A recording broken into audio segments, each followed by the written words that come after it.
Makka-i Mukarrama 1880-yil.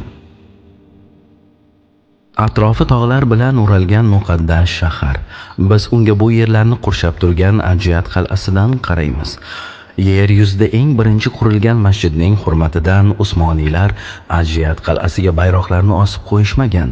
Qolaversa, ular o'zlari bu tuproqlarning xizmatkorlari deb biladilar.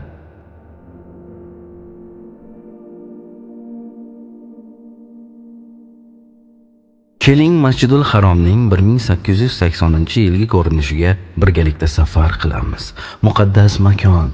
Masjidning bu davrdagi ko'rinishi 1576-yilda Sulton Murod 3-davrida me'mor Sinan tomonidan ishlab chiqilgan. Keyingi davrlarda masjidning bu ko'rinishiga har bir sulton tomonidan hojilar ibodatlarini qulay ado etishlari uchun turli o'zgartirishlar kiritildi.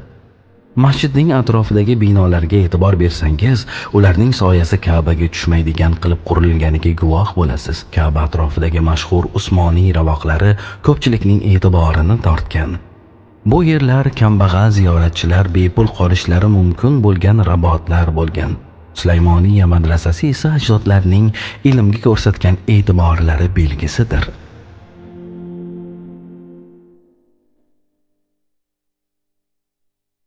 Endi esa Masjidul Haromga payg'ambarimiz sollallohu alayhi vasallam kirgan taraflardan nazar solamiz. Rasululloh sollallohu alayhi vasallam Bobus Salom, ya'ni salom eshigidan kirardilar. Bu eshikning yuqori qismiga Usmon G'oziydan to Sulton Murod 3-gacha bo'lgan Usmonli sultonlarning ismlari bitilgan.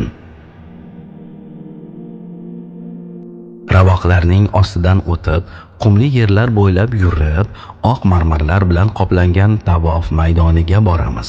Qarshimizda Bobi Bani Shayba, ya'ni Shayba avlodlari eshigiga duch kelamiz.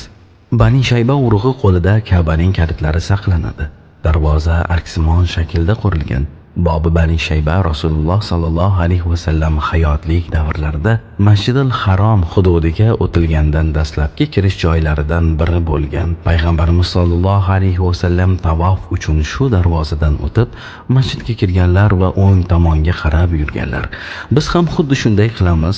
Qarshimizda bizni 1558-yilda Sulton Sulaymon tomonidan qurilgan minbar kutib oladi. Minbardan bir oz yon tomonga o'tsak, 4 ahli sunna val jamoa mazhabiga oid 4 xil imorat qad rostlagan.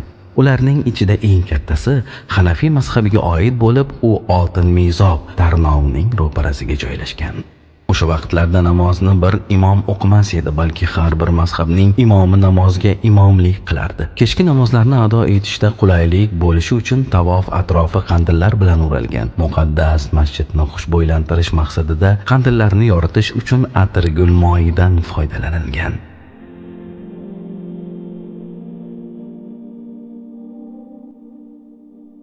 Ka'baning Shom burchagidan Yaman burchagi tomon o'tilsa, Maliki va Hanbali mazhablarining joyidan chiqiladi. Hozir aynan Hajarul Asvad, qora toshning to'g'risida turibmiz.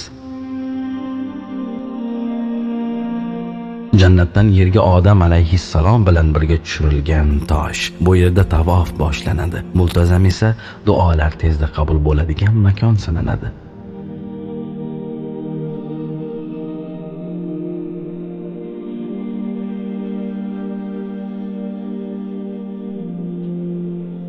Hijri Ismoil, ya'ni xatimning ichida mizob oltin tarnovning tagida turibmiz. O'tgan solihlar xatimda mizob ostida duolar mustajobdir deganlar. Endi Ka'ba eshigi tomon o'tamiz. Yog'ochdan ishlangan g'ildirakli zina. U maxsus buyurtma asosida Hindistondan olib kelingan. Bu zinadan faqatgina Ka'baning ichiga kirishda foydalanilgan. Unga 1824-yil deb yozib qo'yilgan.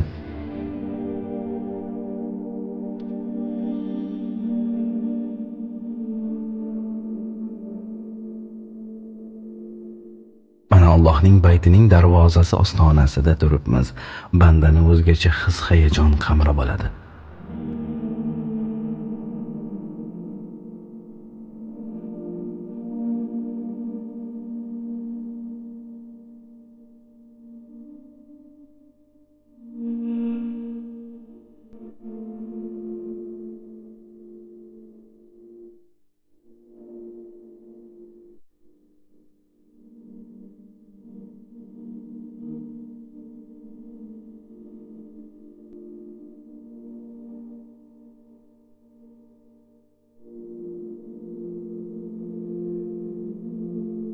Endi Qur'oni Karimda 2 marta zikr etilgan maqomi Ibrohim tomonga o'tamiz. Bu yerda Ka'batullohni qurgan Ibrohim alayhissalomning oyoq izlari saqlanib qolgan tosh bor. Bu joy ham Masjidul Haromdagi eng muhim qismlardan biri sanaladi. Maqomi Ibrohimga tutashgan ochiq qism Shofiy mazhabining joyi hisoblangan. Bani Shayba darvozasidan Zamzam qudug'i joylashgan binoga o'tamiz. 1517-yilda Usmoniylar muqaddas Zamzam qudug'i ustiga birinchi binoni qurdilar. Binoning devorlari esa Zamzam haqidagi oyati karima va hadisi shariflar bilan bezatilgan.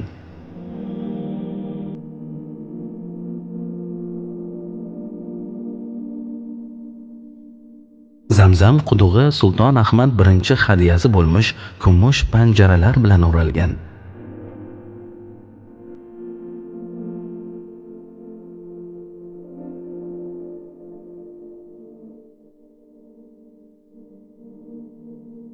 Muborak Ka'baga hurmat bajo keltirgan holda Usmonli ravoqlari ostidan o'tib, say tomon boramiz.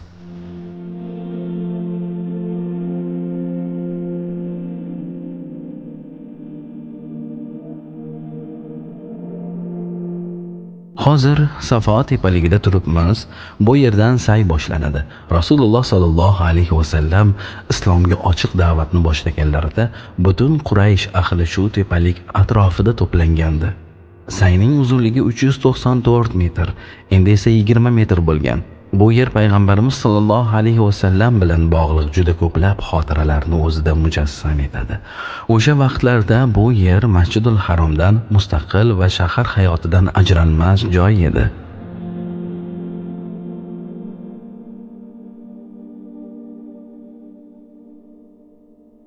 Hojar onamizning qanchalik qiyinchiliklarni boshlaridan o'tkazganlarini his qilish uchun bu joy aslicha qoldirilgan. Endi sayning tugash joyi Marva tepaligidan Rasululloh sollallohu alayhi vasallam dunyoga kelgan taraf tomon ketamiz.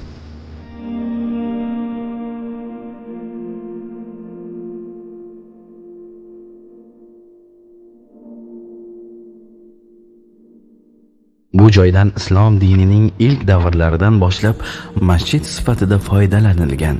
1880-yilda Mavlidun Nabiy masjidi sifatida mashhur bo'ldi. Janob Haqning nazargohi, farishtalarning ziyoratgohi, musulmonlarning qiblagohini Rasululloh sollallohu alayhi vasallamning ushbu so'zlari bilan yakunlaymiz.